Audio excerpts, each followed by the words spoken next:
Grandpa. Hello, guys. Yeah, hello, guys. We're going to start in the next 5 minutes, please. Dr. Nancy, good to see you. Can you guys hear me? Yes. Okay. Yeah, I'm happy to see Dr. Nancy today. Hey, She's here. Doctor. Um, Austin. Um, Ma'am Felicia, you can share your screen so that we get to see your topic. Today's your day. Today is my day.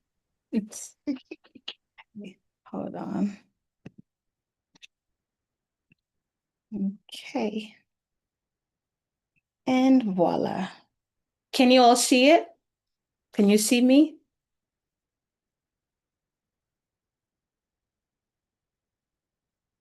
I will also be sharing the slides as well on the group, if that's okay with you.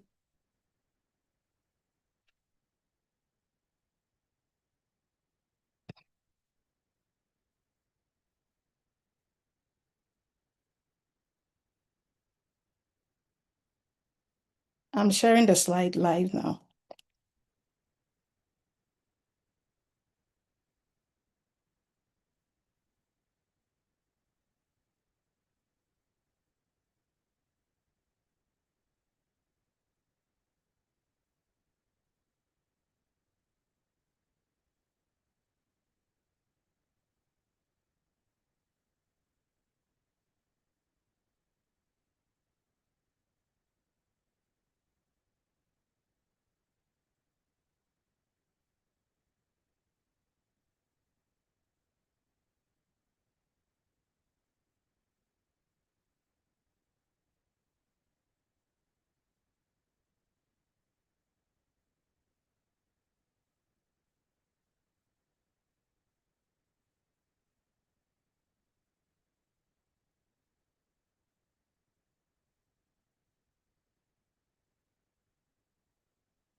Okay.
Okay. I just shared the slide also on the group so that everybody can have access to it.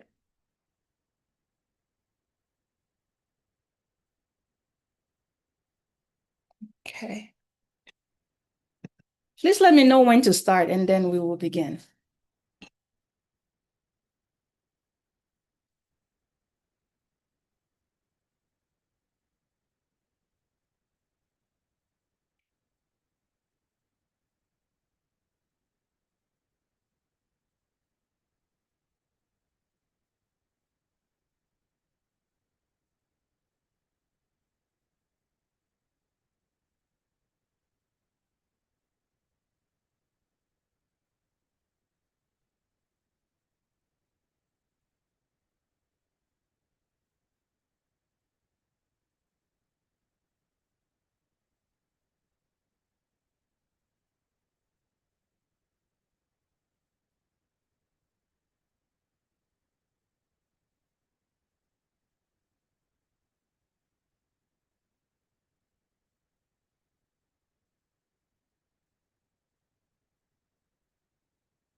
Okay, I believe it's time to begin, right?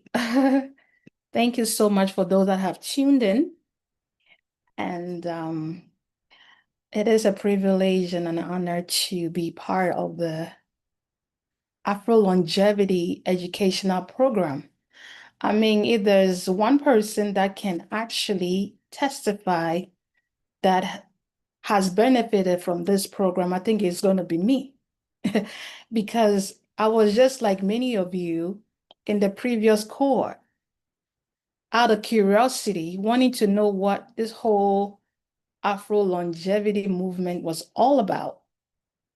And I went through the program religiously. I was always engaged in class, and when I was not able to tune in live, I would watch the replay and went through all the process.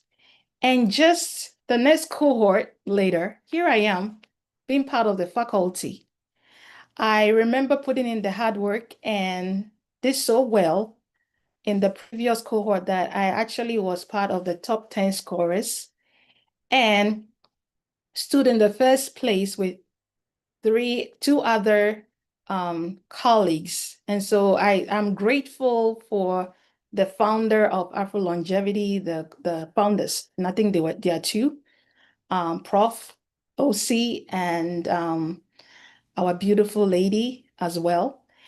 And I'm also grateful because now, because of my passion for longevity and helping people like me, my people, thrive in their health and live a long life.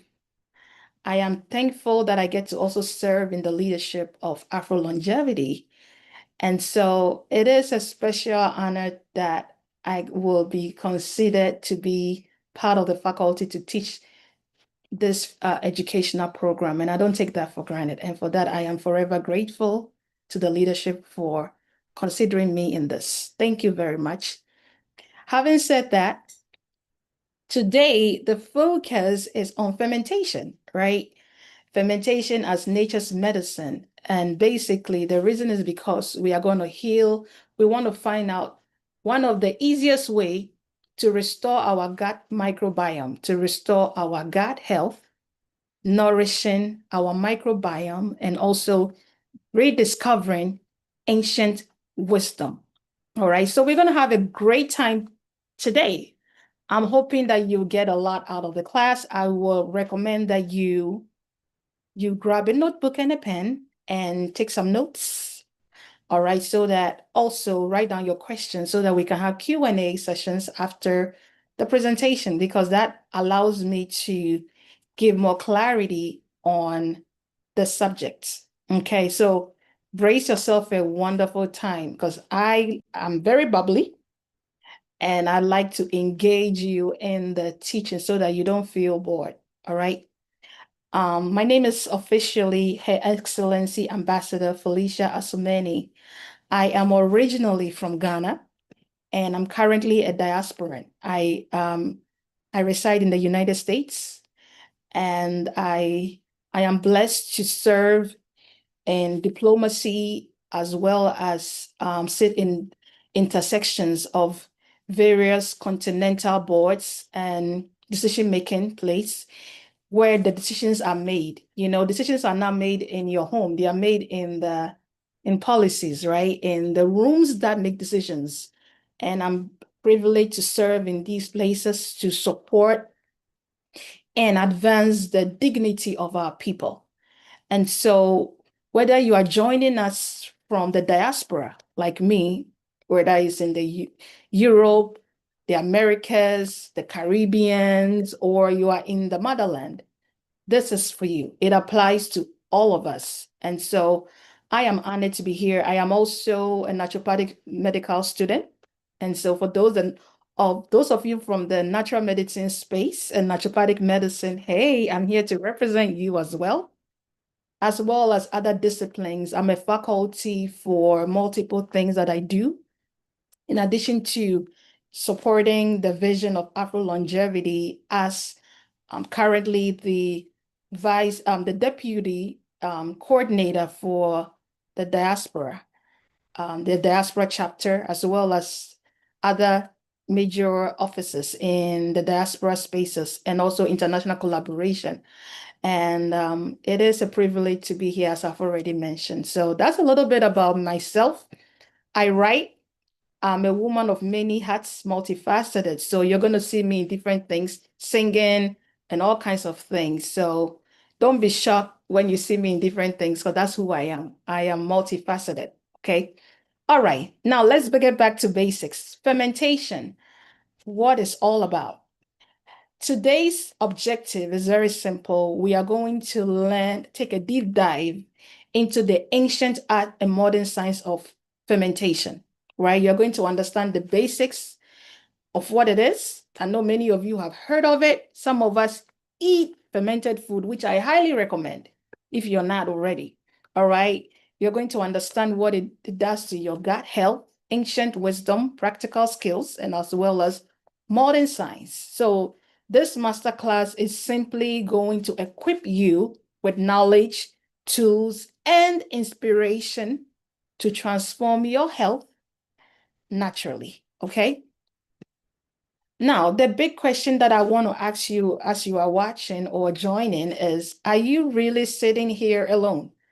That's the question for you today. Like, do you think you are in your bedroom or your living room or your office space by yourself? Take a minute and think about it. Have you ever felt alone? Are you really alone? Is it possible? Is it possible? Well, we're going to find that out. And the answer is no. Why? Because you are a microcosm. You are a universe. I know you live on Earth. You are currently on the planet Earth, but you as an individual, you are also a universe with trillions of microbes calling you their home. They live in harmony with you daily, and they influence your decisions. You'll be surprised that a lot of the things you are making, even right now, thoughts and decisions you are making, they're not coming from you. They are being influenced by the residents who live on you. Okay. So the question that I want to ask is, how big is this ecosystem? I mentioned that you are not alone, and I want you to see yourself like a mini universe, the way we see the planet, because our embodiment or our makeup is a reflection of the universe or the earth that you live on. For example, the earth is currently known to have 70% surface of water, right? And remaining 30% of what? The earth, right? When you look at yourself as a universe or as the planet Earth, what do you see? You notice that within yourself, you are 70% water, 70% water. And right, so you are not just, you're a reflection of the earth. Think about it again. In natural medicine, there is a concept that they call doctrine of signature. And in doctrine of signature, it basically reveals that what is in nature is a clue of what it can heal. When you look closely about creation and you see certain designs in creation, you will notice that they have similarities with you, right? So right from the get-go, your body is made of what? Clay, earthen vessel, right? And you will notice that in this earthen vessel or this clay, we call it what? Humus. And so we have the word human, man with humus or humus man. And that tells you when you study ecology, right? Soil, you notice that the most fertile part of the soil is the humus. In fact, for plants to grow, we usually include what? Humus to it. And our bodies were made of what? Humus, which means that we were designed to be fruitful. We were just like the soil. It's another reason why when a person passes away, we bury them, right? Because is the fertile part of the earth. You become one with nature because you are part of nature. And I always give the analogy of 1 spoon of a healthy soil. You'll notice that 1 spoon of a healthy soil has trillions of bacteria in it. And that is the same reflection of your genetic makeup, how you were designed. In the same way, you are an ecosystem full of trillions of bacteria, right? Fungi, and all kinds of microbes that consider you their home. And when they work together in relationship with you or to help you or facilitate a healthy habitat, we call that what? Microbiome. Okay. So when you hear fancy words like microbiome, gut health, and all these things, they basically mean the same thing. It's just talking about the microorganic organisms, them in tiny beings you cannot see with your naked eye that reside on you, on your skin, in you, internally, to keep you alive. They work in harmony with each other to make sure that you are properly balanced. That is how you were designed to function. All right. So it's interesting that even till today, scientists cannot actually give the real number or data. Everything is an estimate. So even with these numbers, it's an estimate. 39 trillion microbial cells have been estimated to be residing in and on your body. Again, it's an estimate. We don't really even know the true numbers, right? And so you are a microcosm. You are a whole individual that is considered by scientists a different terminology that is known as holobionts, all right? Holobionts. And basically, it simply means that you are a host that houses all these microorganisms for,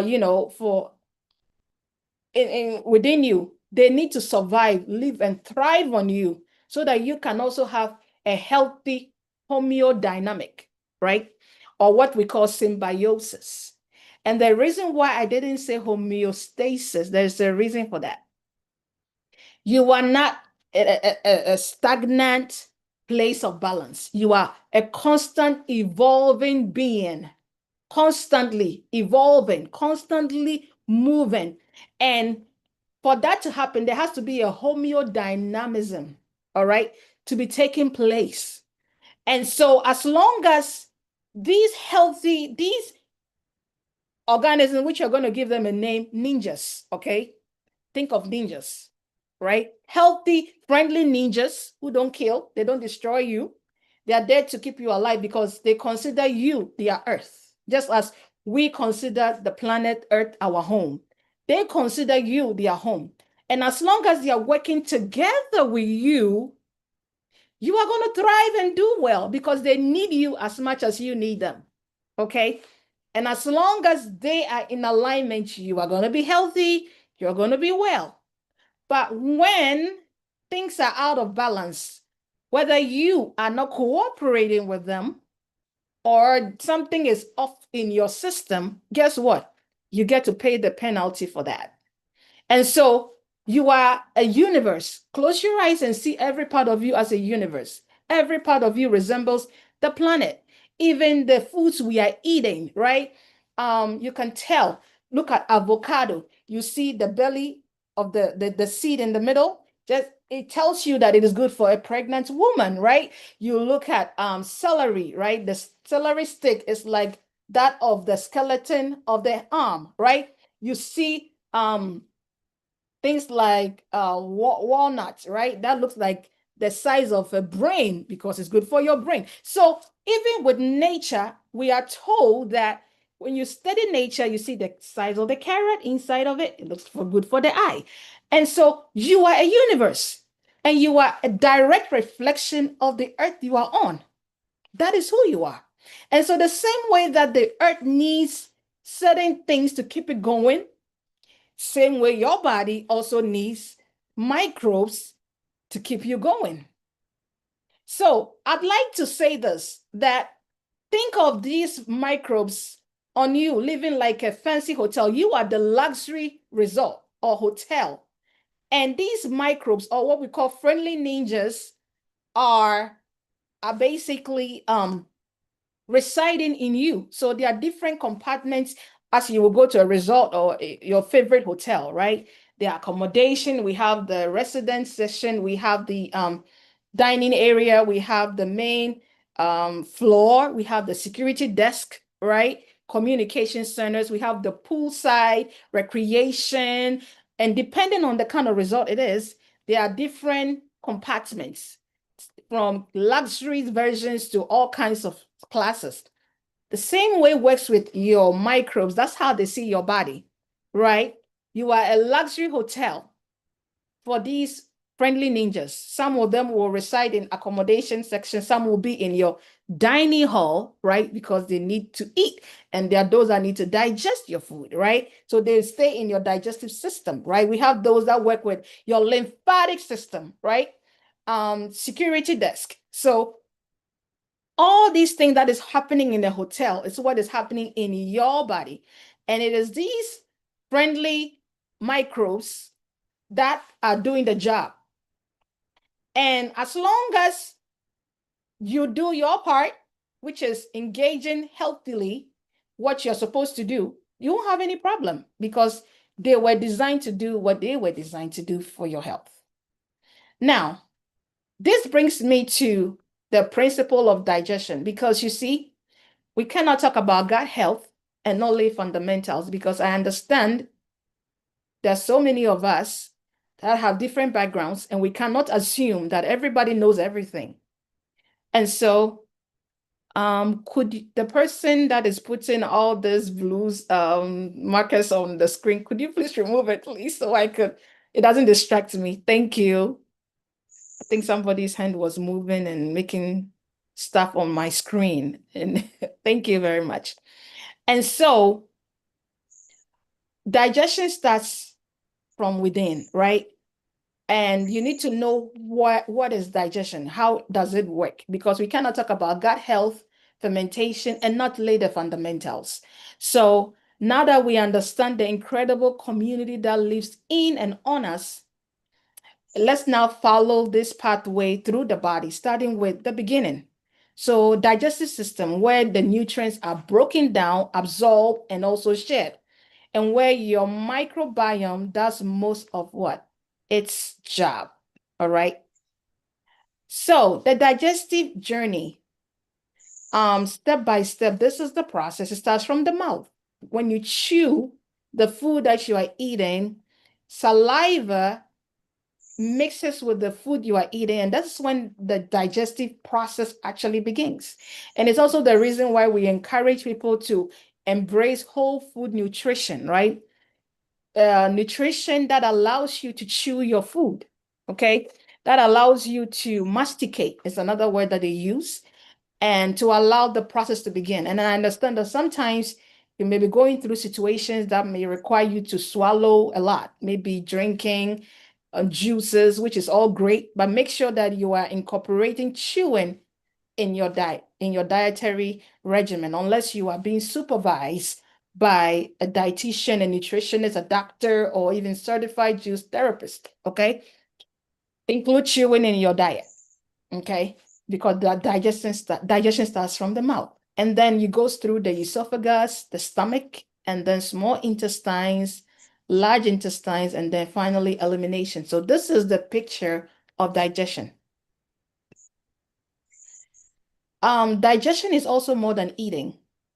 Every bite, sorry, this blue thing is just distracting me a bit. Every bite of food must successfully pass through 5 essential functions before it can actually nourish your body. And so there are 5 components to your digestion. Okay, we have the mechanical, where food is broken into smaller substances through your chewing and grinding and mixing. And then we move to chemical. Chemical is when the enzymes in your body and your stomach acid breaks down the food down into nutrients that your body can actually now use it. Then from that chemical process, it moves to what we call motility, right? Motility is where there's mobilization, where food moves through the digestive tract. in a coordinated, consistent flow. Okay, so after that, then it moves to absorption. Now, this is where it is very important. Just because you chew something or you eat something does not guarantee that the body absorbed it. Mark it down. A lot of people don't know this. You can eat well, but it doesn't guarantee absorption. This is why it is important that you understand why you are in this class for Afrolongevity, where you understand evolutionary nutrition, bioevolution. I mean, the things that our Sir OC has been talking about is important, even what Dr. Nani has been teaching. Because when you don't understand food combination, proper food combination, and you are eating all kinds of things because you want to be healthy. So you are eating all, combining food without understanding how they work in your system. My dear, you just wasted your money, because there is no guarantee that just because you ate something, your body absorbed it. This is why fermented food is important, or why we are having this class, because of absorption. Without absorption, you just wasted your money on the food. Your body, you could have chewed something, but your body could not absorb it. And without proper absorption, you are not receiving the necessary nutrients, vital nutrients, the vitamins, the minerals, the protein, the carbs, whatever you ate. It's not going through your bloodstreams and your lymph if it is not properly absorbed. You just wasted. It's just going to come out of you. And so don't just focus on healthy eating, but also focus on optimal absorption in relation to your biogenetics. Okay, we as Black people or people of African descent, our DNA speaks a different language. There is familiarity with our ancestral background and our gut health. And so it is important that you understand the principles that is being taught in these classes, so that you can now learn how to eat not just healthy food, but eat according to your background, according to your culture, your evolutionary background, and how our system was designed, so that our system can have proper absorption of the nutrients of the food we are eating. Otherwise, we just wasted everything. And I just wanted to highlight it because I believe it is very, very important that we understand this. And then finally, we see the last benefit, which is what? Barrier and immune function. Okay. So when any of these functions are tampered with or compromised, your digestion is going to suffer, and so is your health. Nothing will work properly because your body was designed to follow this 5 protocol. And our digestive system is doing the best it can with the help of these friendly ninjas, right? Our microbiome, to work together to make sure that every single day we are sustained and kept alive, so we can thrive in our health, not just survive, but thrive in our health. So digestive foundations, right? Before advanced interventions, I want to make this show you what goes on, right? So there are many digestive systems that are not caused by lack of probiotics or even supplement by what? Impaired digestive function. This is the process that involves your digestion. The first step is your nervous system regulation. Number 2 is your chewing and meal hygiene. Again, as I emphasize about the importance of chewing. It's very important that you learn how to chew, okay? Number 3 is what? Stomach acid production. Number 4, digestive enzyme activities. Number 5 is your bowel flow, right? Many of you know what the bowel is, right? Is that green thing in your system that supports fat digestion. Bowel is simply made for fat digestion, right? And absorption, nutrient absorption. It also aids with detoxification and motility. Motility deals with mobilization or movement, right? And then final step is what? Motility. So basically, these are the foundations to a healthy or unhealthy digestion. Now, I wanted to stress a bit on the nervous system because people underestimate the power of the nervous system. The nervous system is the control center of your digestion. If food is going to digest, it's your brain, it's your nervous system that controls how things rule in your system. Let me put it that way. So, as you can see, one of the things that has been taught by scientists is that the nervous system has two remote control, right? And it's based on the principle of rest and digest, or what? Fight or flight mode. Another fancy terminology is that sympathetic is for the fight or flight mode, and parasympathetic is for the rest and digest mode, right? When you are in a state of rest and digest mode, everything flows with ease. Blood flow to the gut increases, right? Stomach acid is optimal. Enzymes and bowels are processed effectively or produced. Also, there's motility, healthy motility, and proper nutrient absorption, as well as an efficient overall digestion. Cannot emphasize this enough. While fight or flight mode puts you in an impaired state. So let me make this practical for you. Let's say it's time for you to eat and you are depressed, you are dealing with some troubling emotions, emotional situation, and you never process that emotion before eating. Guess what's going to happen? You can eat the best, healthiest, nutritious meal, and still, these are the effects you're going to have in your body.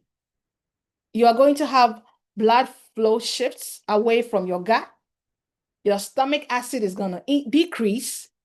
Enzymes and bowels are also going to decrease. There will be nutrients decline in nutrient absorption, as well as what do you call it? Inefficient digestion.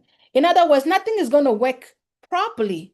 So some of the times, all these problems we've been having, including bloating, GERD, acid reflux, constipation, and gas, and all these things, it sometimes is caused by your emotional state.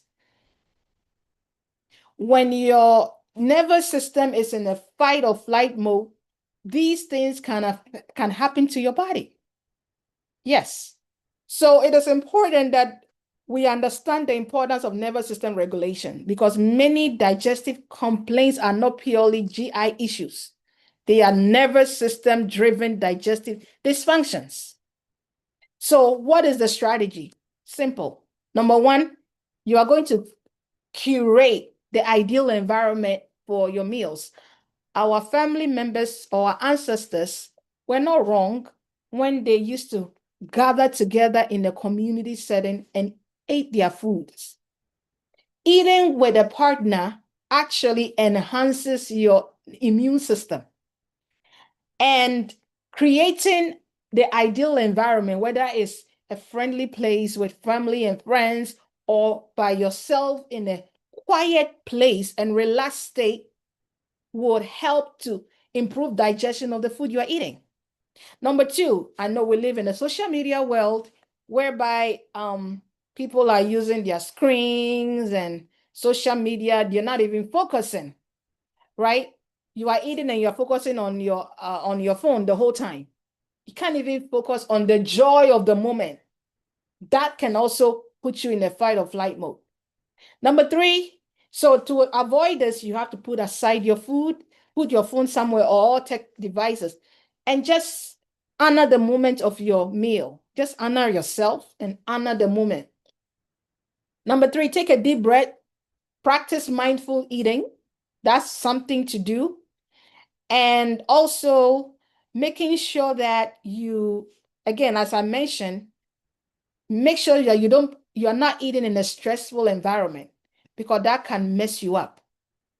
So make sure that you stay away from, I mentioned this in our rooted class last month, a couple of weeks ago, and I mentioned this reality. There was a true story of a guy who was having so many health-related digestive GI issues and went to see a naturopathic physician. And The doctor diagnosed his situation by first assessing his environment. And he asked him a question that, how is your daily, because the guy eats a lot of junk food, especially in the busy hours. And he asked him, what do you do for a living? And he mentioned that he's a businessman who travels a lot to multiple places. And most of the time, he usually buys his favorite, fast food restaurant burger, right? And eats during traffic, rush hour, when he's usually on the move, on the go. And so he asked him, well, how usually is the flow when you're driving? And he's like, it's highly stressed, so much traffic jam. And so that's the best time for me to eat because I'm stuck in traffic. So I'm like, hey, let me eat. And so he realizes that 2 burgers were not enough. So he would buy more, like 6 at a time, and was wondering why he was having all these issues. So the first instruction or solution to help this man that the doctor put him on was not necessarily to change his diet, even though the diet was important, but was to first change his environment, because the doctor's goal was to regulate his nervous system. And it is something that I will actually encourage practitioners and clinicians on here. Before you start putting any patient or client on any special dietary protocol or anything, consider their nervous system regulation in your practice. If not the primary assignment, at least include that in your protocols.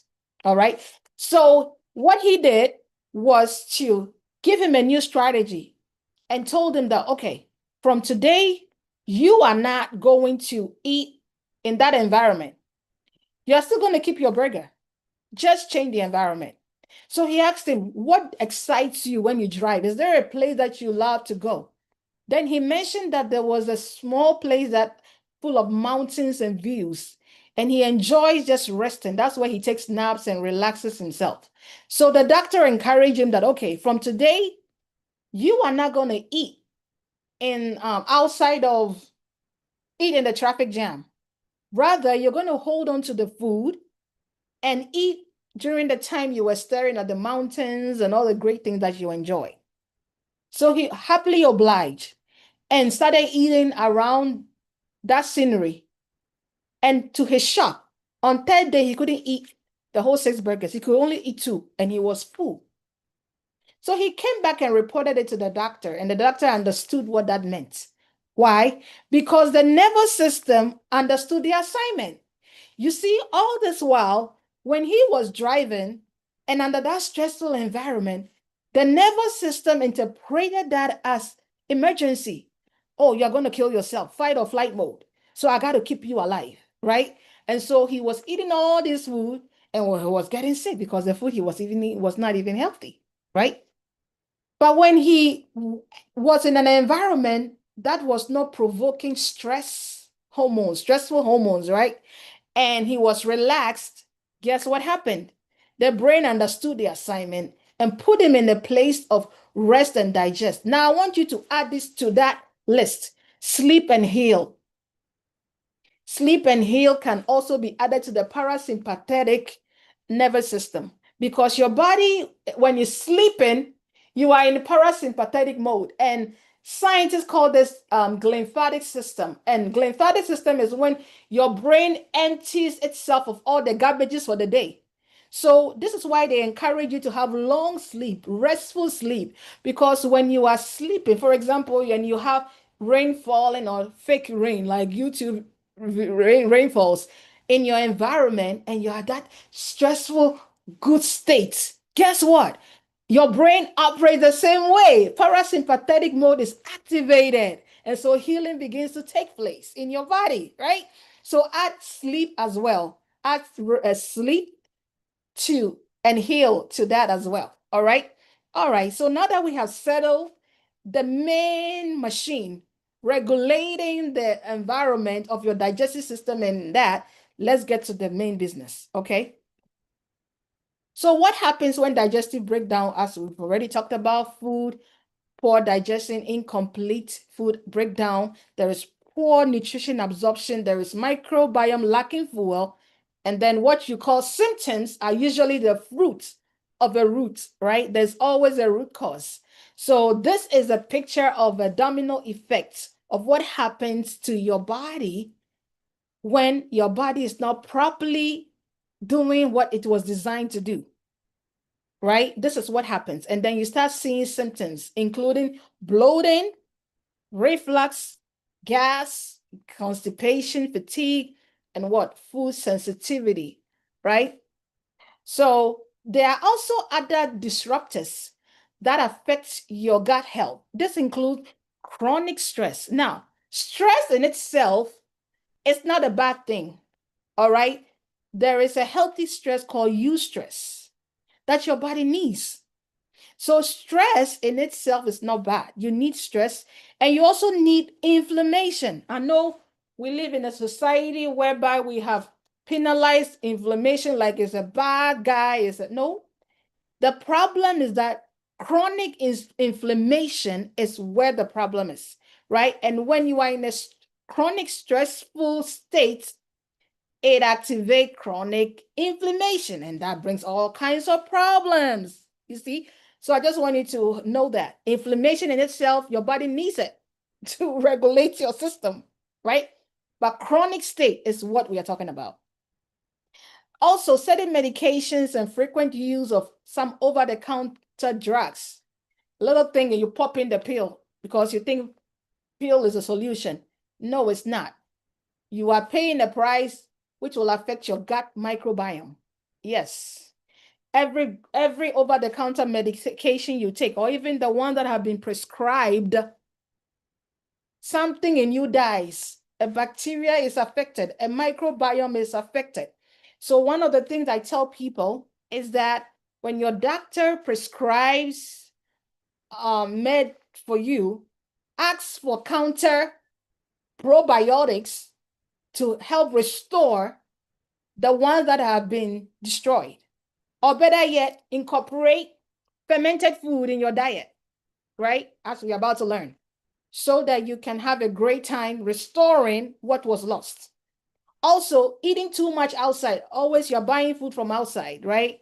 Ultra processed food and excess sugar can disrupt your gut health. Another reason is excess alcohol. Alcohol consumption, some people take it for different reasons, religious reasons, health reasons, but too much of it can disrupt your gut health. Also, poor sleep hygiene.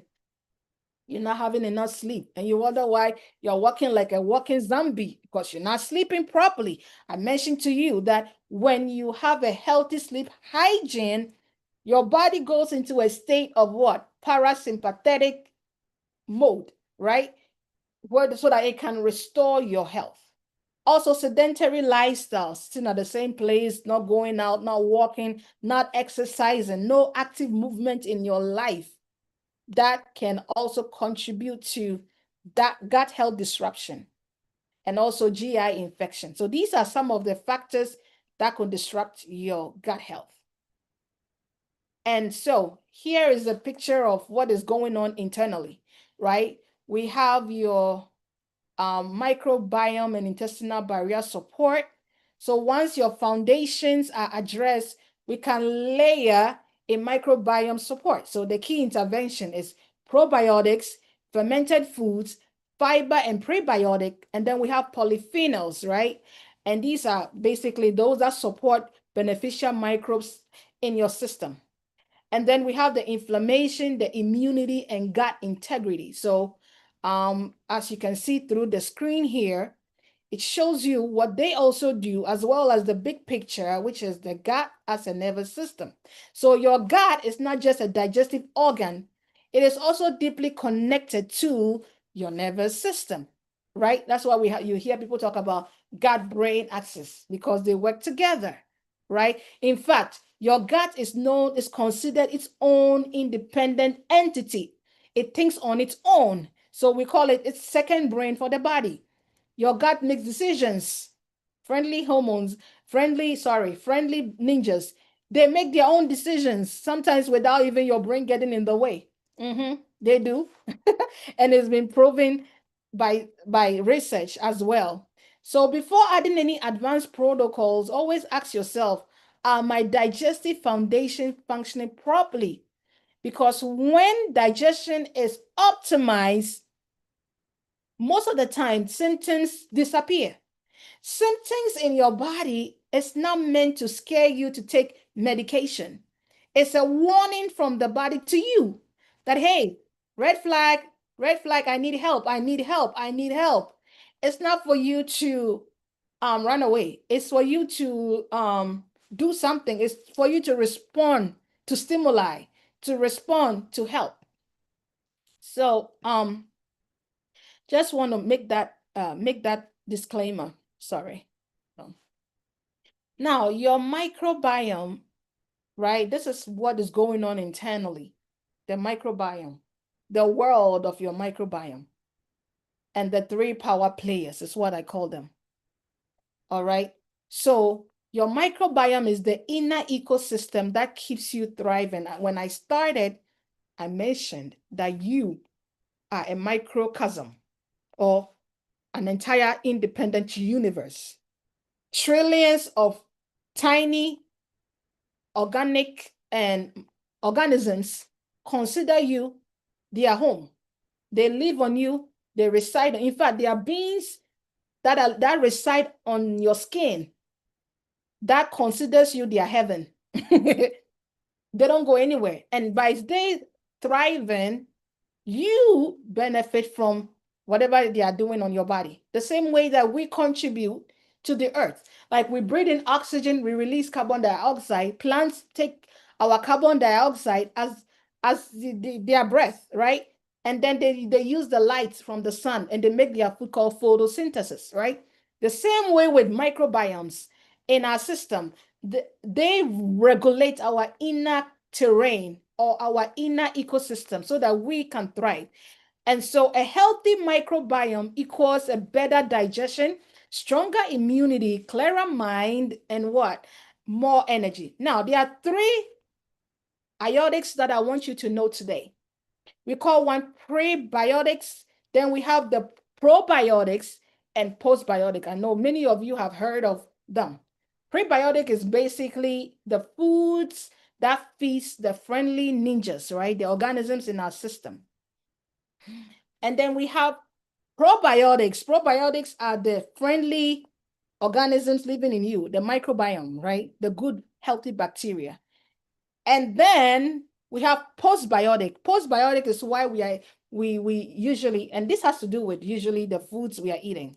And then postbiotics are the benefits that these probiotics give us. So when you feed the probiotics with good prebiotics, you are going to enjoy postbiotics, right? All the benefits that they produce, you are going to get all of them in your system. So think of prebiotics as fertilizer for your garden. Think of probiotics as what? The seeds, right? And then postbiotic as the harvest, the benefit you enjoy for relating well with the probiotics. Now, this brings me to what we want to talk about today, which is fermentation. And fermentation is ancient technology that was given to mankind from generation to generation, from all kinds of evolution and revolutions. Every culture seems to have some sort of fermentation going on for them.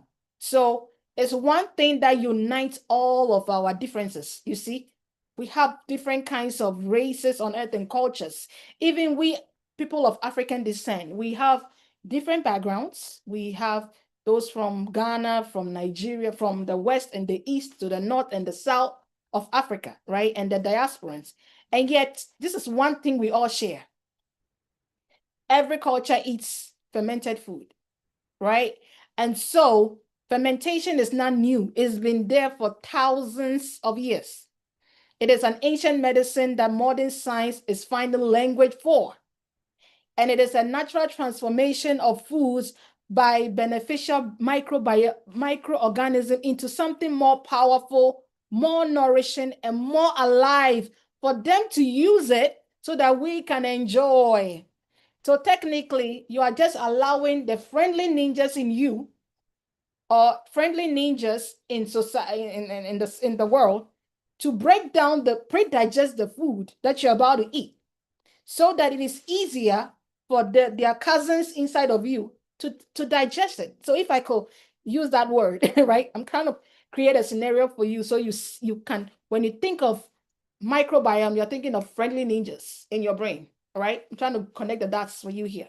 So fermentation is a natural process. It's driven by beneficial microbes to enhance nutrients, flavor, and also healing properties. Also, it's now scientifically proven. So now we have the science to back it. Something that has been going on for ancient of times, right? So why fermentation matters to you right now? Fermentation transforms ordinary food into living bioavailable medicine so that your body can use it. Basically, let me make it in simple English. It's basically breaks down nutrients, which I'm going to show you in the next slide. It basically, there are some nutrients in your body that is not digestible. So what fermentation does, it allows the microbes to break down these fiber walls and all that is rooted in the food you are eating, so that it's easier for your friendly ninjas who are busy in the digestive tract to do their job effectively for you.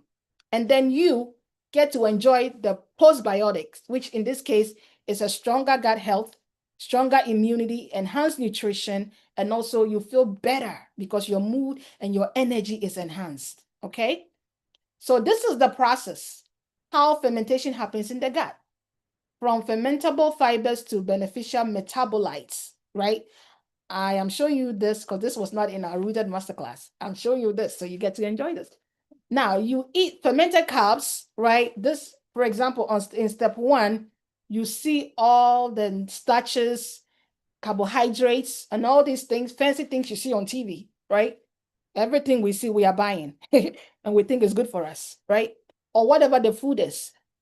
And may I say this though, there are some foods that were not given to us by nature, but were done by human beings through biotechnology. For example, one of the most successful biotechnology that human beings have been able to achieve is broccoli. Broccoli, the kind of broccoli we are eating were not the original kind. It was biotechnology. It was not designed. So that human beings did well. We've done a lot of messes, but this one we did very well. And so just because it looks good doesn't automatically guarantee a healthy absorption in your system, as I mentioned. So fermentation actually helps with that. So when food gets in your colon, after you eat fermented carbs, these substances travel straight to the large intestines, right? And then it gets into your gut microbiome, which feeds on them. And then you get to enjoy. So the beneficial bacteria now use these undigested carbs as fuel. And then it moves to the next step, which is what? Microbial fermentation. And so this is how the process goes. And then finally, we see the beneficial compounds that are produced.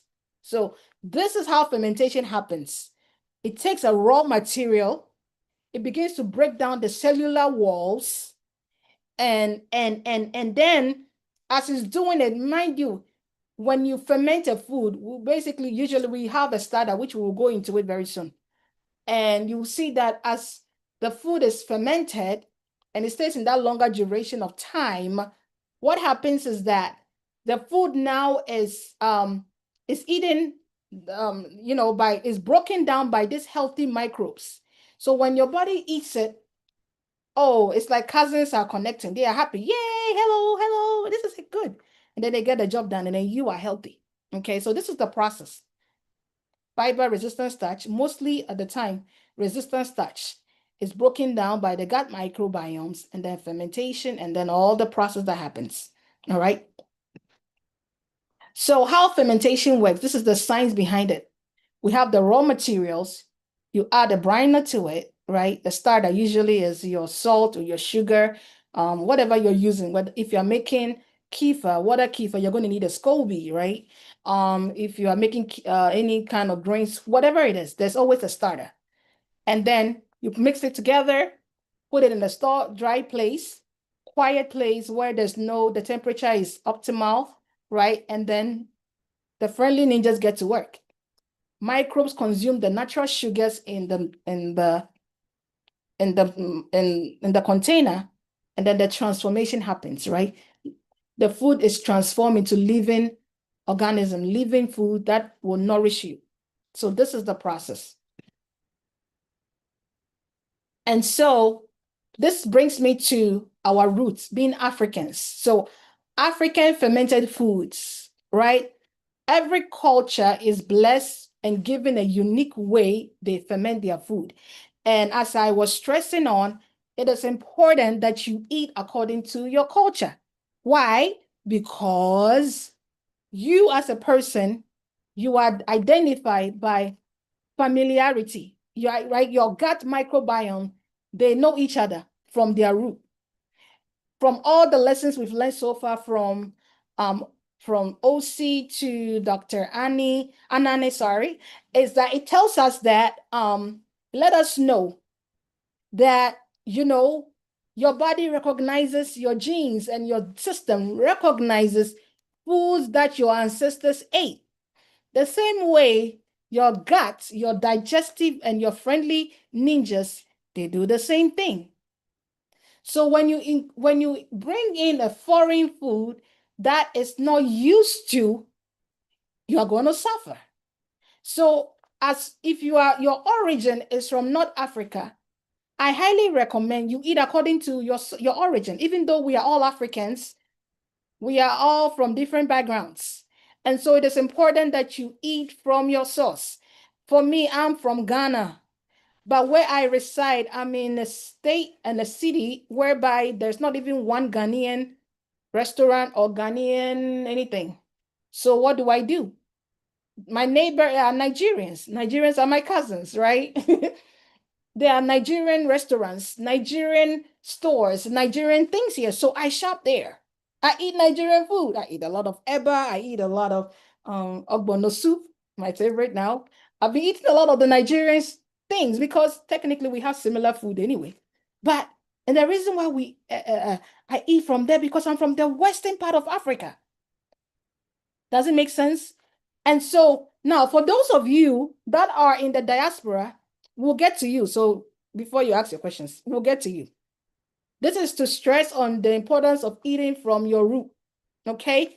So if you are from the Southern Africa, make sure that even if you don't have direct access to your native food, you can eat from your communal or your cousins' foods, right? When I say cousins, I'm talking about countries that are neighbors from where you came from. Because your gut microbiome, they can identify with that to help assimilate and digest the food that you're eating. All right. So it's important that you eat fermented foods based on your roots. Okay. That is very, very important. Don't just get carried away by the knowledge of fermented food that you start trying anything just because of trying. Prioritize your culture first, prioritize where you came from first. And when you don't have access to that, then you can now start incorporating outside foods. I hope that makes sense. But make sure you are prioritizing where you came from. Now, for those of us in the diaspora, same principle applies here. You are in the diaspora, but you came from somewhere. So if you are like a Ghanaian American or Ghanaian European or Ghanaian Chinese, make sure that you incorporate, look for African stores that are Ghanaian, right? And if you don't have access to Ghana foods, maybe I'm using Ghana as an example, right? It could be anywhere. Or if you're from Nigeria or from Congo or any of those places, if you don't have access to direct food, make sure you're getting food in your neighboring places. And if that doesn't help, then this is the advantage you have. There is a principle in science called, actually a study of science called epigenetics. And epigenetics simply is based on the principle that science is showing that your genes are expressed based on your environment. All right. So one of the things that our bodies is good for is that the body knows how to adjust intelligently. And it does it through myriad of nerves in our system, right? And one of these is through your hair. Your hair is an extension of your nervous system. And so one of the things the body does through your hair is to communicate the outside environment and then translate that message into your internal terrain so that the internal terrain can now adjust and create a system of survival for you. So why am I saying this? This is why evolution is able to happen.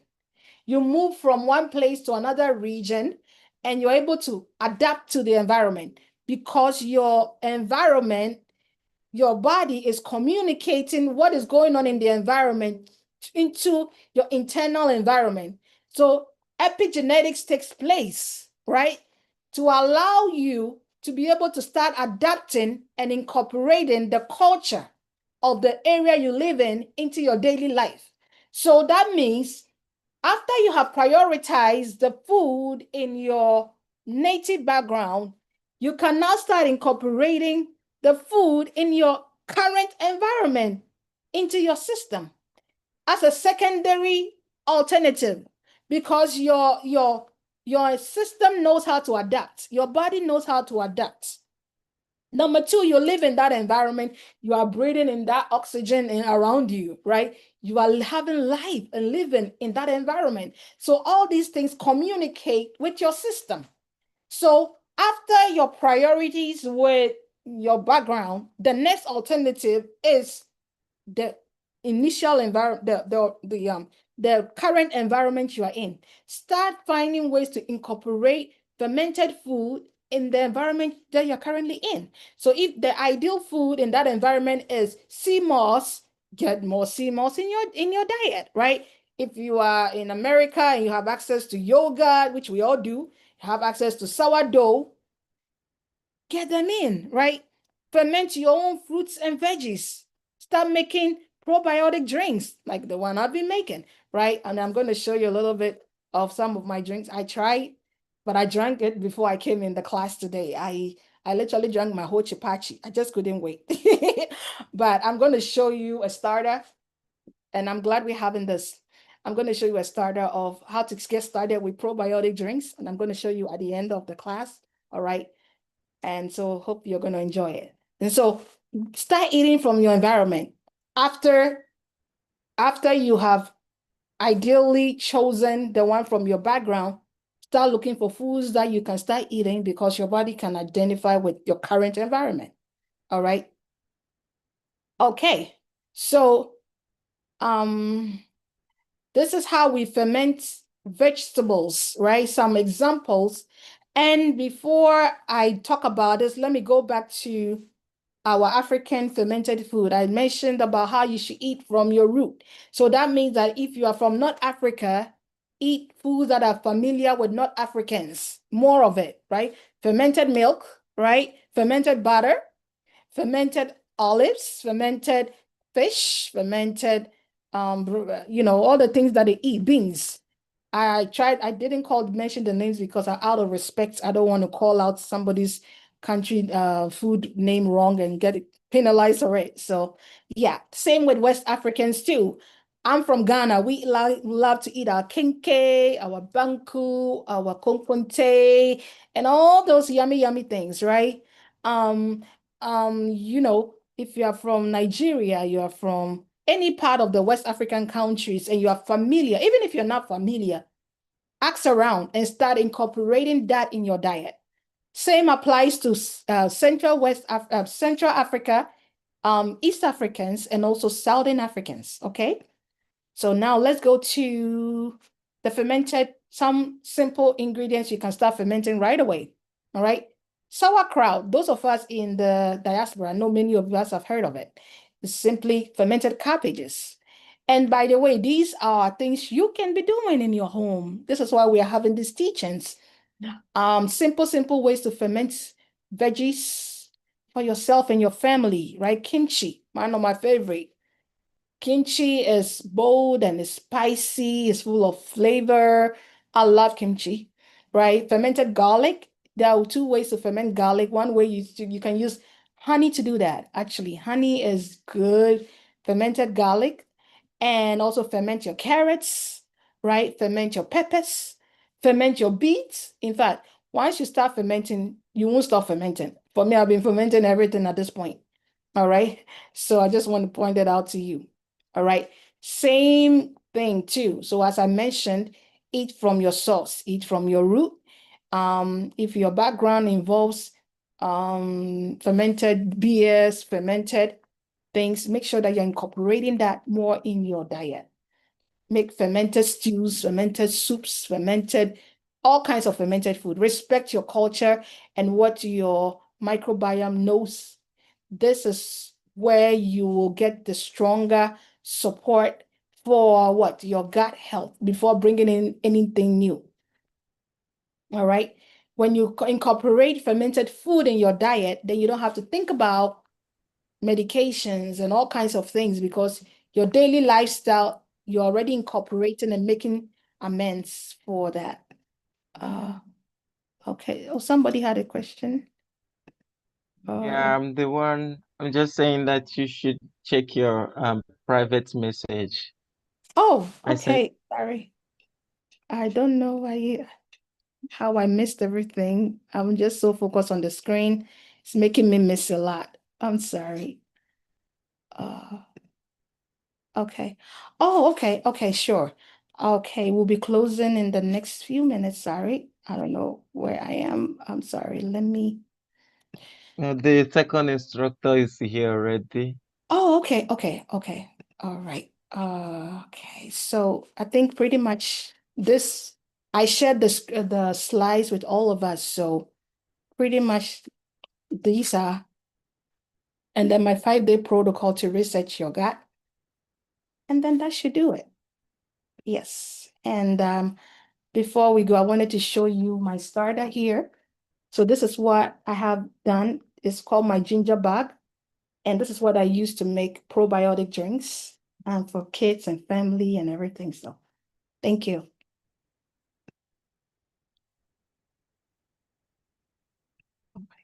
Sorry, can you all see my screen? I don't know what I'm doing wrong. Oh, stop sharing. Okay. I don't know, but Sorry. if okay, thank you so much. I'm trying to check out something quickly. I don't know if you can come earlier tomorrow for practical. I wanted us to see how some foods are being fermented, your kefir, them, and all that. So maybe tomorrow we have just a practical class and then they do the other one remotely. So thank you so much. Always classical. This is top notch, proper. So I don't know if we have questions tomorrow. We're going to have a practical class on this fermentation, and there are some experts also here. So I would want us to have a more practical, hands-on class tomorrow to look at simple steps to make certain fermented drinks. So that because everything happens in the gut, and people would like to learn how to make basic fermentation for themselves and to take care of their gut health. So if you have any question, Lydia, you have a question, please unmute yourself whilst we gradually welcome Didier Cornello. So ask your question. Okay, thank you so much, Professor Oti. Thank you, Ma'am Felicia. Good evening, everyone. So this is my question, or these are my questions. I have about three of them. Um, First, I want to ask, does fermentation take place in the stomach after you must have eaten something entirely? So the second is, when you ferment, when you make sauerkraut, I don't know if I got that correctly.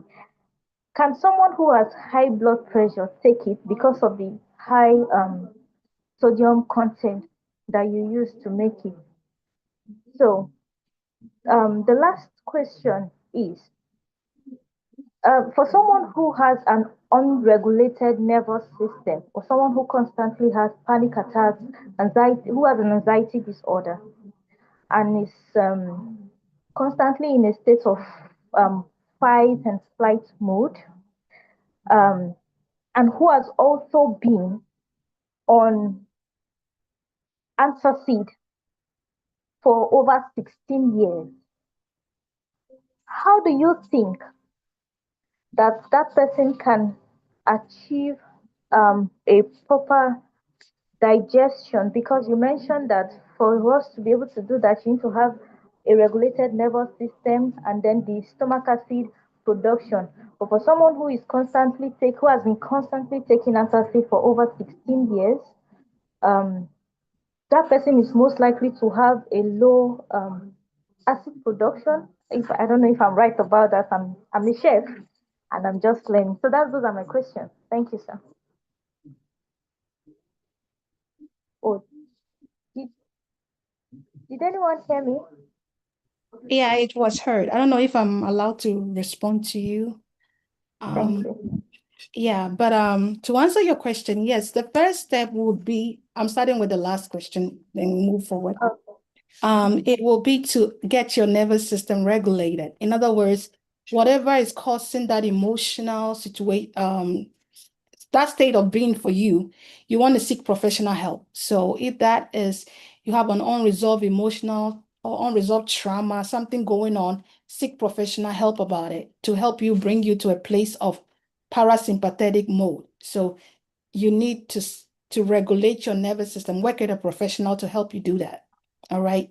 So that, because if you don't address that, then eating fermented food, whatever we talked about, is still, you are back to the same situation. Does it make sense?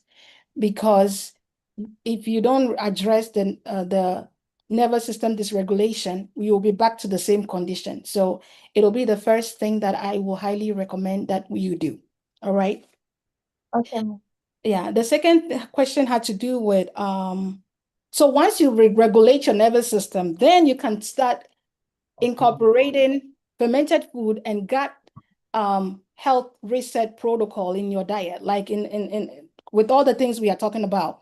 Once the nervous system is regulated, now we can work with a professional to actually help you improve on your gut with a nutritionist, or start incorporating fermented foods in your diet.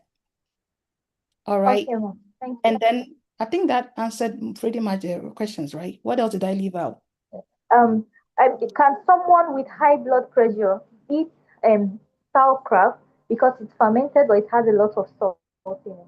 Okay, now with that, this is what I would say. First of all, if you are working with a clinician and you are put on medication, it is better you talk with the doctor, right? For right counsel, because everybody's situation is different.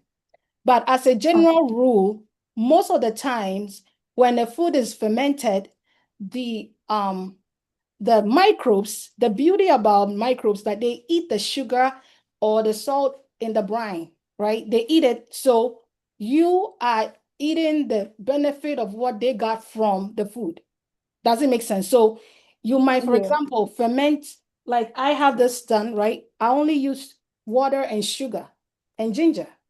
But when I'm making the drinks, right now, when I open it, what I would taste is not sugar. The sugar has been fermented because the bacteria eat the sugar in the bag. Does it make sense? The ginger bag, the bacteria eat the sugar. So you might have a taste that feels like it's sweet, but it's not raw sugar. It's been fermented and broken down. So the same thing applies to the salt too. It's not the salt that entered in. It's been broken down. Doesn't make sense. But when somebody has a medication problem and has been put on medication, the best step is to talk with their primary care physician and see how they can incorporate that in their program, because the doctor has to approve that before they can do that.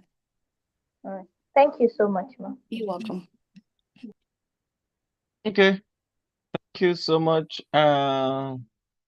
Johnson, the last question, because we're running late. Okay, thank you, Dr. Osi. Thank you, Dr. Felicia. I'm grateful. This is so far one of my best classes. Personally, I am having this issue of whatever that gets into my stomach tends to gas up currently. That's the current problem I'm having. But I have tried to avoid using Maggi and all of those. Like I've tried for 3-4 years now. I have aligned myself to eating with that Maggi. Like I brought myself to eating more of a natural food than the processed food. But I found that of recent, literally everything that gets into my stomach, I must.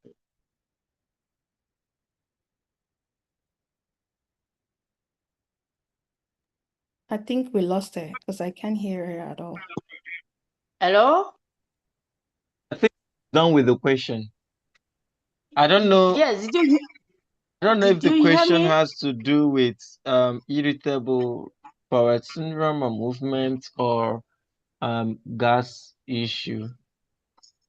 Because So I'm not really getting the question. Okay, come again, Johnson. okay. For 3-4 years now, I have aligned myself to eating more of one natural food. So I'm resident in Nigeria. So I've aligned myself to eating more of one natural food. I don't do so much of processed food. And I also don't do so much of Maggi. Most times I don't cook with Maggi. But I am at the point where I'm having, like you said, irritable stomach. Everything that gets into my system currently gases up. Like I feel these bubblings and gassing and all of those currently. So I'm asking to know what I could do better, please. Thank you. Okay. Well, because in your case, it looks like you need a complete gut reset protocol.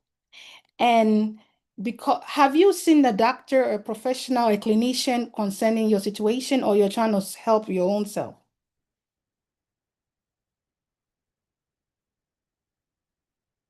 I'm asking a question though. She's muted. Yeah. Oh, sorry. Can you hear me, please? Yeah. Yes. Okay. Over the years, they've given me too much of antibiotics, so my body starts reacting to them. So every time I've gone to the hospital, they just keep giving me antibiotics over and over and over.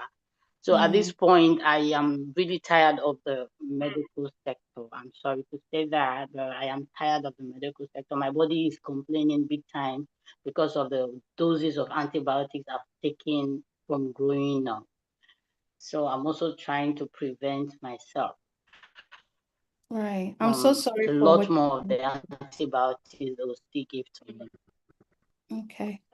I would recommend that you see a holistic doctor or a naturopathic doctor if you have access, or someone who is open to holistic medicine, and to also work with a nutritionist or someone who is also into holistic nutrition to come up with a comprehensive protocol concerning your situation to see how we can bring in a balance of the gut enriching diet at the same time to see how they can also help you with your current medical situation. Does it make sense? And so it won't be a one size Yes. fit all response to say, don't do this or do this. But I do know one way to get things started is start incorporating fermented food in your local culture where you are from. Start incorporating more fermented food in your diet. Start incorporating more of the things that we taught today on probiotic, food and drinks, and also stay away from certain foods. Like, I don't know your diet, so I can't, unless there is an assessment, we can't be able to tell, right? And I'm glad that you stopped eating certain foods. But then you need to incorporate more of the friendly microbiomes now. We need more of that. So you need to incorporate more fermented foods in your system. That's the first step I will encourage, because it's safe to do that. All right. So start incorporating fermented food, and then start looking for Okay. So Go ahead.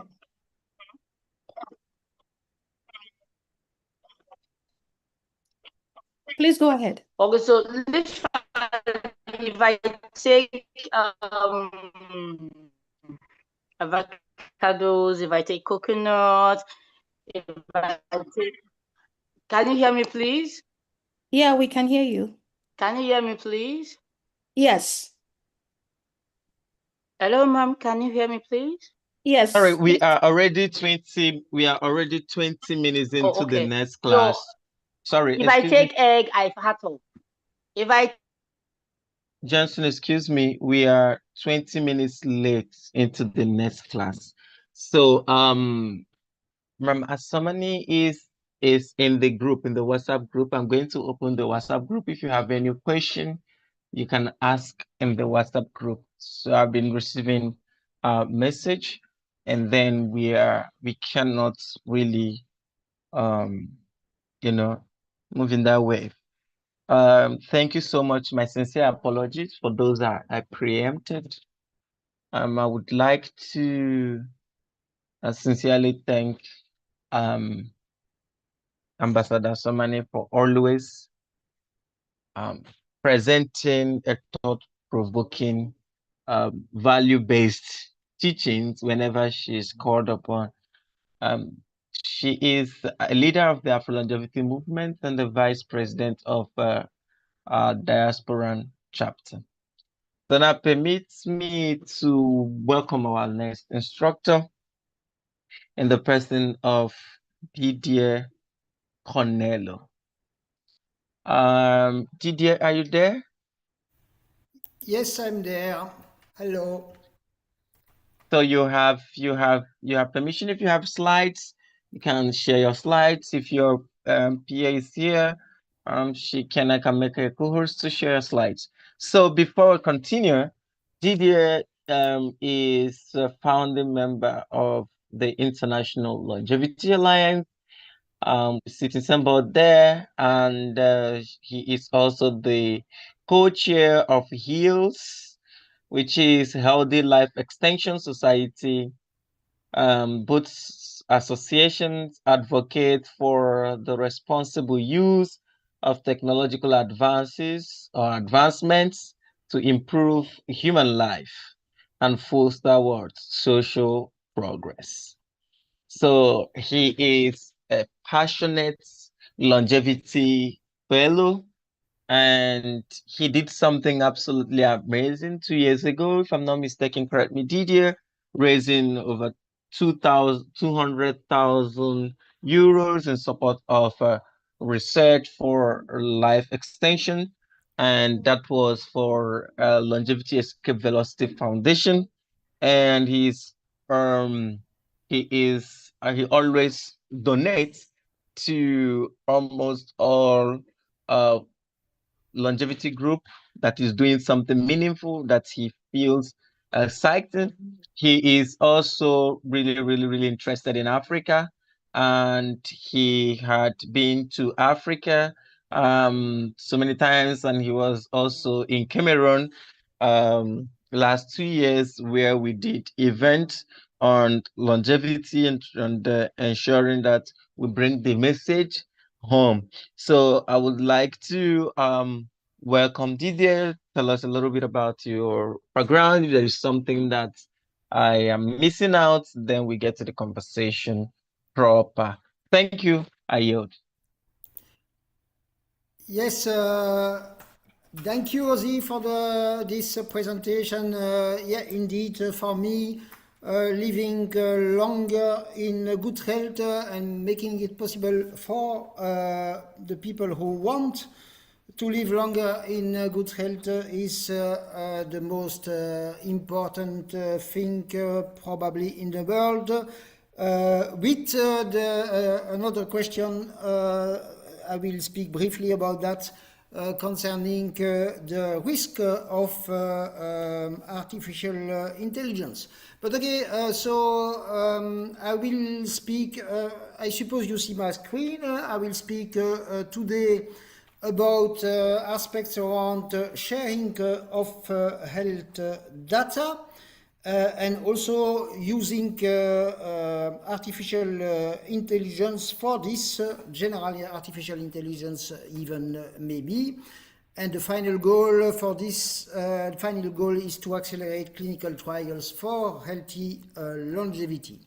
So, yeah, the most important thing to know concerning longevity is that today, like every day, about 120,000 people will die of diseases related to old age. This is the first cause of death everywhere in the world. 90% of death in the, between bracket, rich countries, 70% in the whole world, and even in the poorest countries, 50%. You know, at least 50%. You know that life expectancy at birth is rising since about now more than 150 years in the world. The situation is not as good in sub-Saharan Africa than in other parts of the world, but is improving faster than in other parts of the world. You have here the evolution concerning the whole sub-Saharan Africa. You see that it is now more than 60 years when it was only 40 years 50 years ago. And this is the situation in Nigeria, with a difference between men and women. There was a situation more precisely in 2023. I suppose it's a bit better now. Okay, one very important thing to know is that life expectancy is rising relatively slowly, but is rising, but the maximal life expectancy is not rising. So the person who lived the longest life for as far as we know, because there are some people who think that there are people who were living longer, but as far as we know, the person who lived the longest life ever was Jeanne Calment, a woman who died in France already almost 30 years ago. And she was 122 years old, and now the oldest person in the world is only between brackets 116 years. And men live shorter lives, so the oldest man in the world now is 113 years. Okay, what my conviction is that it is very probably possible to find a treatment against aging within 15 to 30 years, but it will be complicated, it will be expensive, and we need artificial intelligence to progress rapidly. Now, facts about big data for health. So I'm among people who think that we should use more big data to find more solutions and to explore more avenues concerning all aspects related to aging. We have many sources of data. It is sometimes said that about 30% of all big data is health big data, so really a lot. You have it, of course, less in Africa than in other countries, but in administration, medical institutions. You have it in the scientific literature. You have it, and probably as much in Africa as in other countries, in your smartphone. Well, actually in your smartphone, but used and managed by the tech giants. That's one of the problems. Very often you have the possibility to have information, but you cannot keep it, I would say, for yourself. So The situation at the moment is that we have enough health data to know which human clinical trials should start immediately, to know which existing drugs have very probably positive effect, and also which existing drugs have negative effects. But we don't have really the possibility to use this, you know, and this is a big problem, that we don't have this possibility at the moment.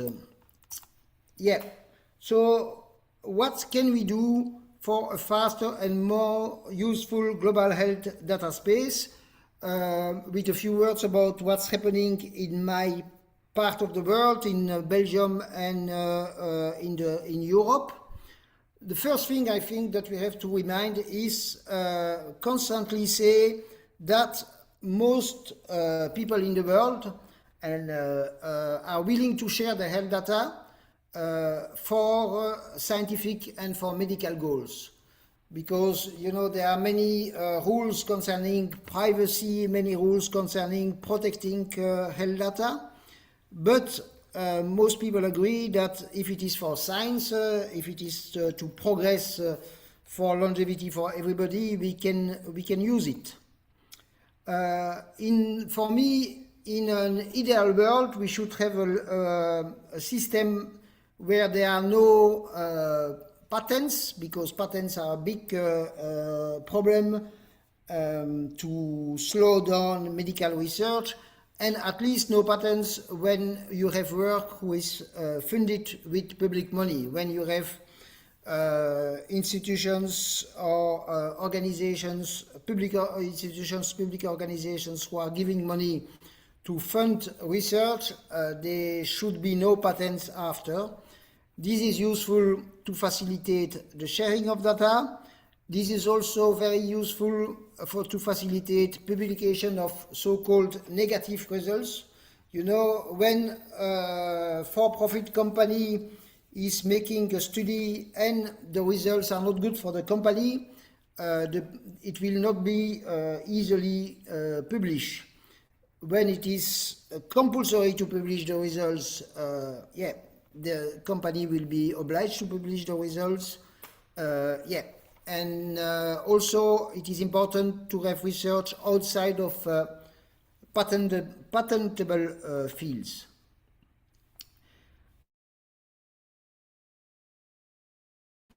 Some people, especially in Europe, are speaking about the importance to have what's called altruistic databases, so databases where health data is kept not for money goals, but not for financial goals.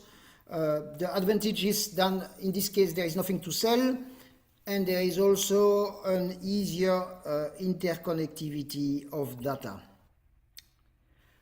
The European Health Data Space is a system where people will be able to share their health data in all countries of the European Union.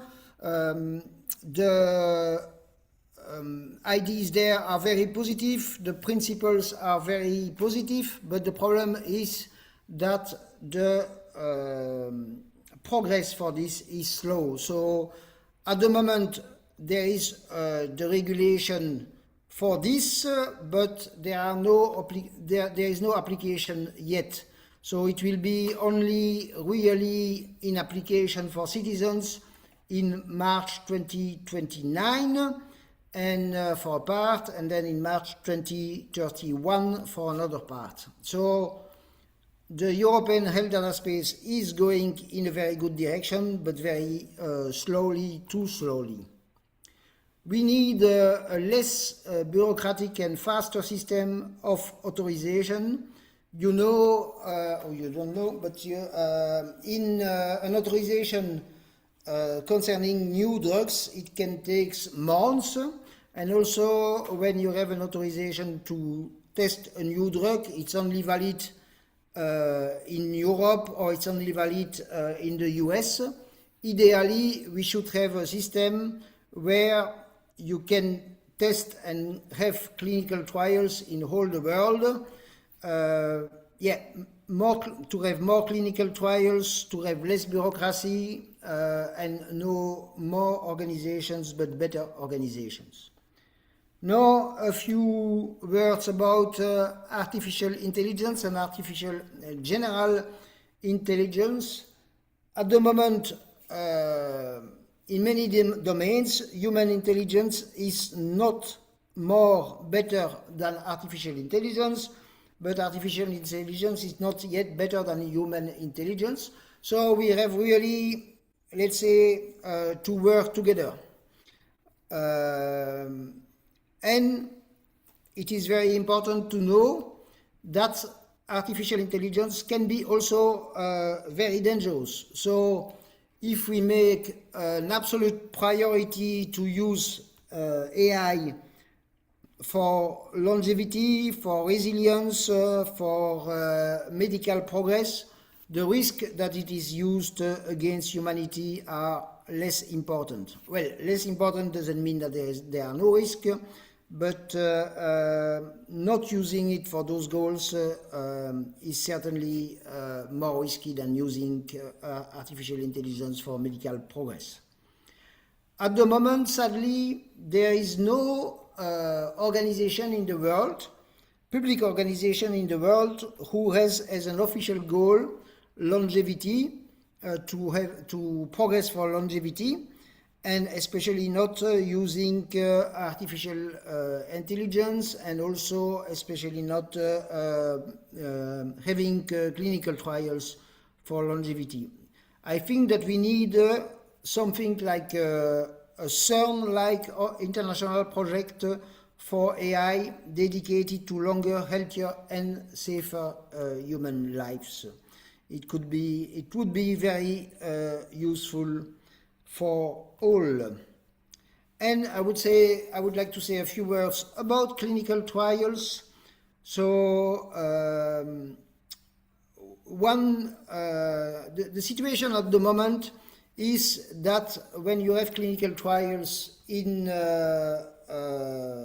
Europe and in other parts of the world, mostly those clinical trials are organized with relatively young people. So since the goal of those clinical trials should be to have a longer life, if we have it only with young people, it's not enough. So, and also we should have for those clinical trials at the same time test on humans and test on mice and rats, and we should have more commitments to transparency and to have open results. Otherwise, it will not be really useful. So, just for a reminder or an information that possible treatments include products like metformin, rapamycin, but also on a longer term we should try gene therapies targeting muscles and telomeres. We could also make a test on plasma and other blood-related interventions. And maybe, but probably it's less efficient, caloric restriction mimetics. And coming back to what you said, Ozzy, so this part to have, I'm coming back to this part to have monitoring in humans and mice or rats. That's one of the reasons I gave money to the Longevity Escape Velocity Foundation. That's because they are working on mice and rats to see if some products can be useful for longevity, and of course at the same time we should have also a test on humans. A few words about how sub-Saharan African countries could help. So yeah, we have a rapidly growing health system in many of your countries. There are many young scientists. There is less weight of all systems, less bureaucracy. There are more years to win because the life expectancy is lower. and there are already things who are going on other medical domains than longevity, and of course the personal costs are less high than in Europe and in the US. So there are already national genomic initiatives existing in South Africa, Nigeria, Ghana, Kenya. There is a higher genetic diversity, and of course there is a young, rapidly growing population of now 1.4 billion people. So, but there are also aspects to improve. So there is no, the medical infrastructure has to be developed. There are no Pan-African longevity cohorts at the moment, and we have to enable pseudonymized or anonymized data reuse. And of course also we have to guarantee that citizen data will be used for all citizens, and to begin with African citizens. My conclusion is that my hope is for a global health data space, a system trusted by citizens, very important, managed ideally by a public institution where all health data, anonymized or pseudonymized, can be used for scientific research and not for any other use, so that people can trust it. This is to start clinical tests and to enable everyone wishing it to live a radically longer and healthier life. So I'm now waiting for your questions. Also, you have here the website of REALS, also the website of the Longevity Alliance. You have my email address. You can also subscribe to have the newsletter, The Date of Death. And last thing that was not in my slide, I saw that very recently a regional health data hub was created as a part of the World Health Organization at the African level. So I don't know the details of this, but this seems quite promising to progress for longevity in the African continent. Thank you. Listening to you. Okay, thank you so much, Didier. I don't know if you can stop sharing. Yeah, stop sharing, sorry. Yeah. Okay, let's get to the interactive segments. Okay, so if you have question, this is the time for question on the presentation given by Didier. If you have any question, you raise your hand, because health data, it's something of great importance for us Africans, and we must be very intentional when it comes to health data. The data set is what determines how those in Europe and America look at the health situation. And we are already having complexities and irregularities in health data, starting from birth data and death data. I did a paper with Dr. Chioma Chigozimogum on death data, and it was it was crazy because we couldn't get data set. We struggled to get data set. There is always this inconsistency in health data, and which is why we started building our own system for verification. So, and when you try to present your fact, those in the West, Europe and America would always say, no, your data set is not correct. They will always try to invalidate what to attempt to validate. And sometimes I don't blame them with regards to that. Did you know we had a very strong issue with regards to this sometime in the past? And it nearly tore us apart. And it was a strong debate. I insisted. He tried to resolve issues, and he wrote, his organization wrote a letter to me, and it was a strong debate because I insisted on our data.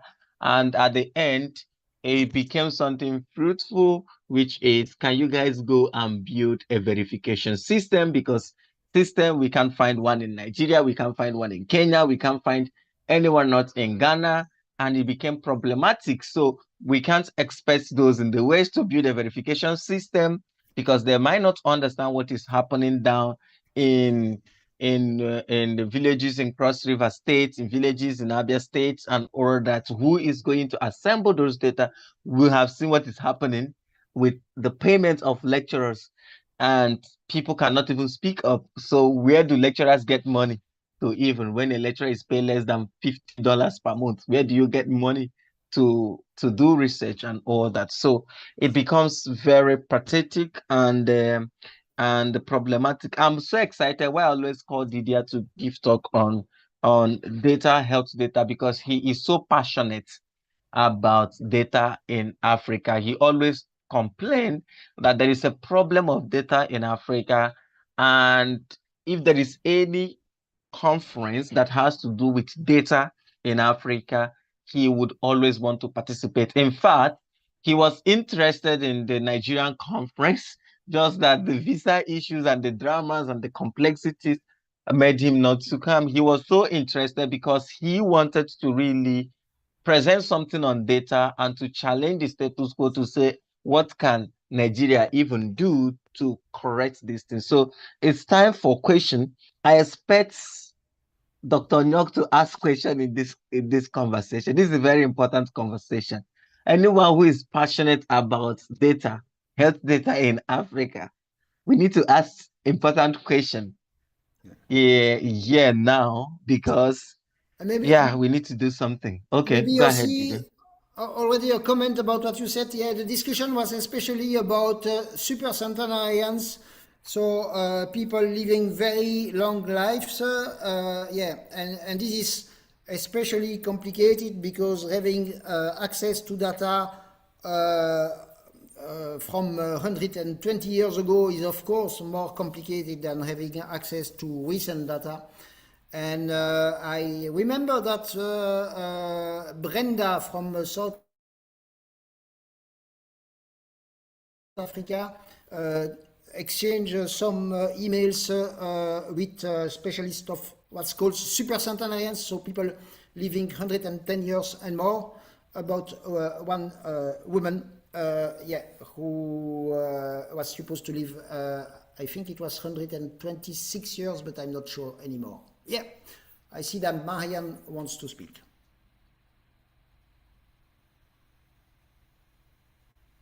You are muted if you are speaking. So yes, I worked with Brenda on that theme, the super centenarian, Johanna, we submitted, we went to the National Population Commission to get data, and we presented because we wanted it to be recorded. We went to all the necessary, both the hospitals and everywhere. The government satisfied all the documents we submitted, and it was pushed back saying that because the information we got, then I did the field work with Brenda, and it took us like almost a month. And we submitted both the one from the government, because the government even announced it on national TVs and everything. She was born March 11, 1894.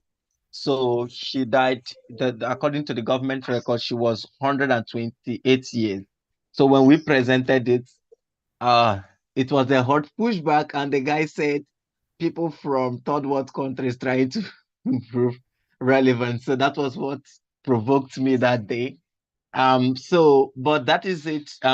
It gets complicated. Aubrey just said we should build our data systems and then see how we can get some low-hanging fruits, maybe work with some churches and traditional people that understand how to compute this data they have the documents, or maybe through baptism and all that. So, but we are working on something, and I'm excited that we had that conversation and disagreement that time, and it's a way to the right direction. So, Marianne, you can ask your question. Okay, thank you, Didier, for the class, and also Osnia. My question goes this way. From what I learned, Didier was talking about, there isn't an actual health data space or data bank in which someone can go in and get data on for a specific research, right? Then how possible or how urgently is this data space needed? Most especially from this from normally they're looking at Africa as the third world something, yeah, but how then can it be generated or built in from by incorporating African or Nigerian precisely, because I'm from Nigeria, data health data in the next 5 to 7 years? I don't know. So I'm sorry, I'm not sure I understood the question. You mean how is it possible to have health data at the level of one country, or sorry? Or a continent? Yeah, so I mean, it is of course not easy to put health data together, but the last organization that I showed, and so a part of the WHO, normally there are people there who are supposed to work together to try to put the data together, and yeah, there are a lot of technical problems, of course, but still it is in general useful to have to be able to compare the cause of deaths, to compare the diseases in various countries. Yeah. So the problems concerning, I would say, the links between various countries are not only an African problem. It's a problem also in Europe. It's also a problem in other countries, and even in federal countries like Germany or the USA. It's sometimes a problem to have link between different states. Yeah, but do not hesitate to write to me after the meeting here if you have maybe there is something I didn't get in your question. Yeah, or you can write it in the chat also. Sorry, I see that there are 2 other people who are asking to speak. So yeah, maybe okay. Lydia first. Okay, thank you. Okay, thank you, sir. Good evening, sir. So I just want to ask briefly if so in the life expectancy, that's one of the slides that you shared that has the life expectancy of the world. I don't know if I am correct, but I'm assuming that the third world country has about 50% death toll. Please, am I right on that? Is that what it is? Can anyone hear me? So, we can hear you. Okay. Say it again. Sorry. Yeah. So in one of the slides that you shared, sir. Yeah, about life expectancy. Yes. Yes. So I'm assuming that the 50% belongs to the third world country or the poor countries. Am I right on that? So what I said, it's even in the poorest countries of the world, the part of the mortality caused by diseases related to aging is now more than 50%. That was the important point, you know, because people, especially people in the north, I would say, often think that in African countries, hunger, wars, or disease are the first cause of death. Well, it's not anymore the case. It's not anymore the case, except of course that people die of disease, but it's diseases related to old age, like cardiovascular disease, cancers, and so on. But my question actually is that, is there something that they do differently to have this low death rate, different from other parts of the world? That's my question, sir. So is that different from other countries in the world? Yes, that's what I mean. Is there something they do differently to have that low death rate? So, I mean, in richer countries, people die almost only of diseases related to old age. And in average in the world, it's like 70%.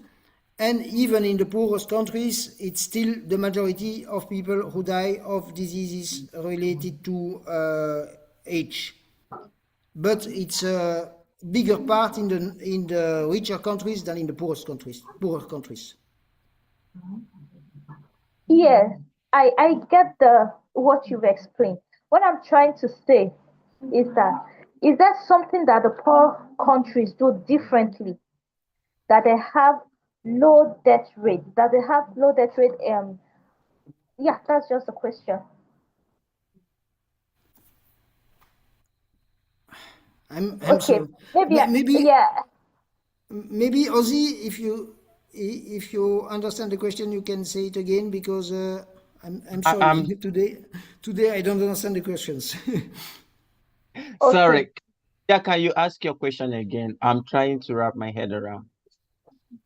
Okay, so he said something about the poor countries having low death rates in age-related diseases. So my question is there something that these poor countries do differently, because that seems to have the lowest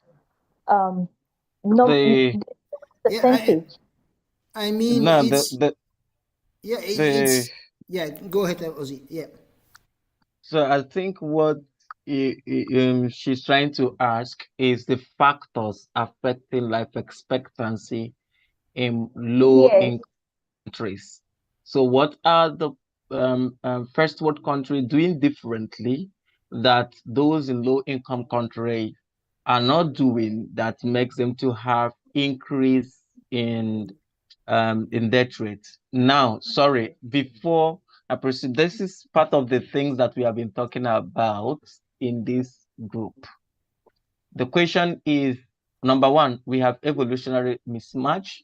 Two, we try to adopt foreign life way of life when we don't have the system that they use in responding to their own way of life. They have American standard, for example, American standard of healthcare sector, and they have the American standard of food or nutrition, which they call the American pyramid or European pyramid.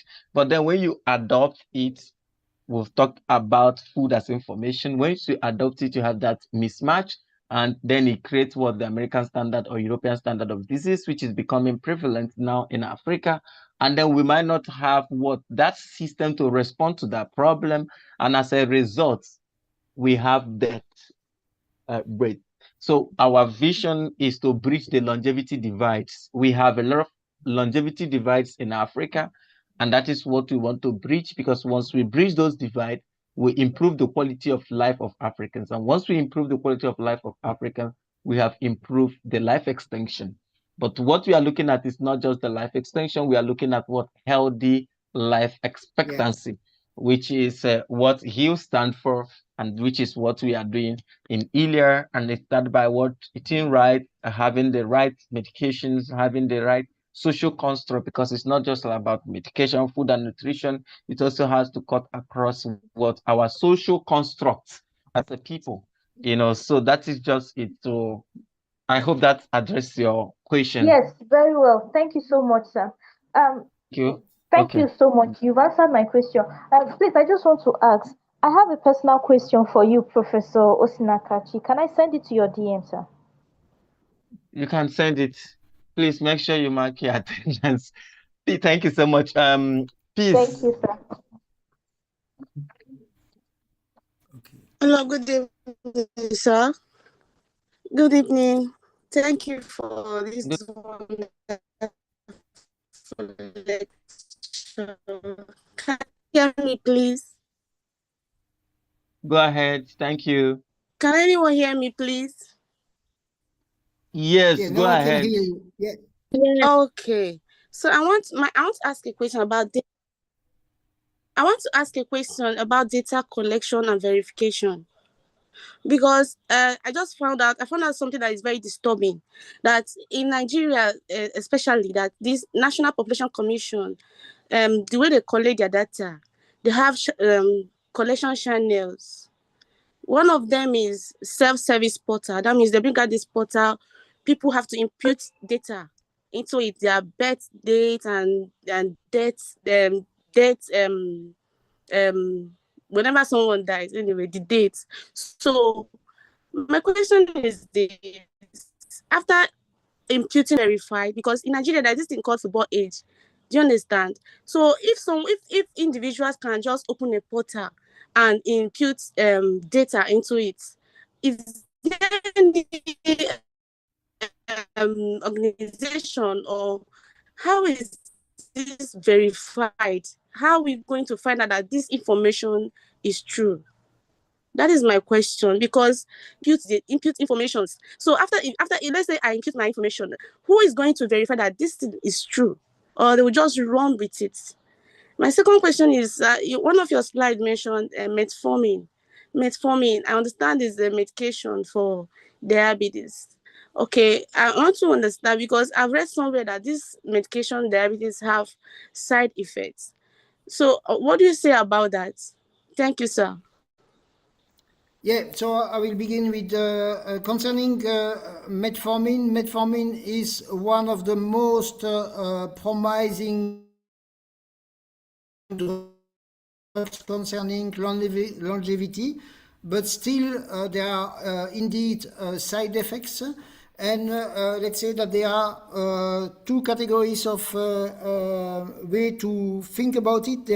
People think that metformin is useful for people who have diabetes or for people who have certain diseases, and there are other people, especially, for example, Nir Barzilai, it's one of the most well-known persons concerning this, who consider that even for people in good health, the metformin is something broadly positive. But yeah, for sure there are side effects of metformin, especially, but mostly, or in most cases, when you take metformin for the first time, if you have negative effects, well, you stop metformin. The question is for the most people who don't have negative effects. So for example, in my case, I take metformin since long, but because I had cardiovascular problems. So the question is, are the positive effects more important than the side effects? Yeah, and to be totally sure of this, we should have a long-term study with people who are not sick and with old people who are not sick, and this study was never done. Then concerning your first question, of course, you are never sure about health data. There are always, let's say, possibilities to make kind of false information. And that's one of the reasons that it is important to be able to compare various countries, because if there is something not correct in one country and you have access to data in other countries, you can compare and see that there is something who is a problem. For the rest, I don't know what's the situation. I don't know about the situation in Nigeria, but I know that even in European countries, sometimes there are you don't detect the problems with the data before you can compare with other countries, with other situations, with other years, and so on. Okay, so if I may, thank you so much. But I think if you attended a class of Natalie Cool, where she talked about verification 6. Most of these nuances and these gap issues, they are not peculiar to Nigeria. You find them in Europe, you find them in America. There are things that are processes. It's not just from what the government is positioning. Once you submit, then the verification process starts. Then people, you can also go find out, do the math between their first child, then people in the community. There are a whole lot of processes for verification of health data and then date data. So you don't just use those things that you see in the national IDs and all that to just conclude. Unless there are, let's say, hospitals that have a good data sets, you can make you can look at it from that angle, then look at if the person did baptism, infant baptism, and all that. So, but what now becomes the fate of those who are not under a religious circle or institutions where hospitals are not even making efforts to computerize information. Universities are not even able to do things like that in most African countries, and that becomes a friction for us to solve, and then see how we can even talk the government into looking towards that direction. Or we use the press to campaign to say, oh, this is very important and this is necessary. I think it's something that is worthy of pitch, and we've done a lot to push, and we got some rejection from the international body, which is why we are trying to do something for ourselves. And I keep on appreciating everyone. Like I'm super proud of the Afrolongevity community and what we are doing. I don't care what anybody is saying. I'm super proud of what we are doing. We are finding our fusions and we are solving them. And we keep growing. I'll be able to do more. So thank you so much, Didier. I hope to see you in Addis. Not sure yet, but I hope it will. Yeah, first I hope it will happen this time, and if it happens, I will probably be there. Yeah. Right. I call on, I don't know if Dr. Nancy Kofi to give us the closing remarks, and then we close this section today. If Dr. Nancy Kofi is there.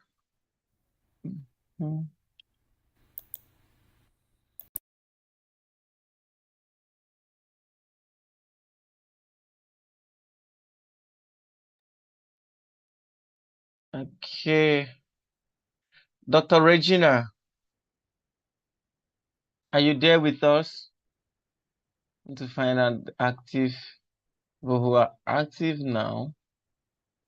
Dr. Regina. Okay. Dr. Boniface. Where am I talking to myself? I'm scared. No, can hear you, sir. Okay, Suliat.